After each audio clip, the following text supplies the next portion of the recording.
La question de la liberté a toujours été un enjeu fondamental selon les philosophes. Bon, puisque là, actuellement, vous êtes des élèves de terminale, la première des choses, il faut savoir les différentes conceptions de la liberté.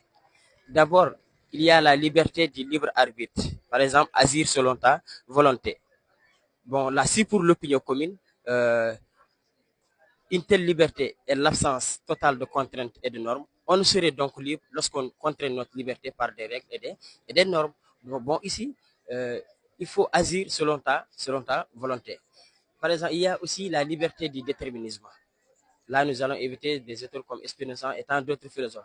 Là, on peut dire qu'une telle liberté sans règles, sans normes, ne saurait convenir à un être moral et raisonnable. C'est-à-dire qu'il faut accéder certaines il faut accéder à certaines lois, non pas comme des contraintes, mais des conditions nécessaires à la vie. Par exemple, le travail, la vie en société et tout. C'est-à-dire que l'homme ne peut pas manifester un certain nombre de libertés puisqu'il est un homme qui vit avec ses semblables. Donc là, c'est la liberté du déterminisme.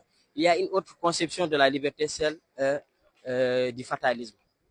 C'est-à-dire que le fait d'accepter les choses telles qu'elles arrivent. Par exemple, Épictète s'en est rendu compte en disant que une telle liberté est l'acceptation des choses telles qu'elles arrivent.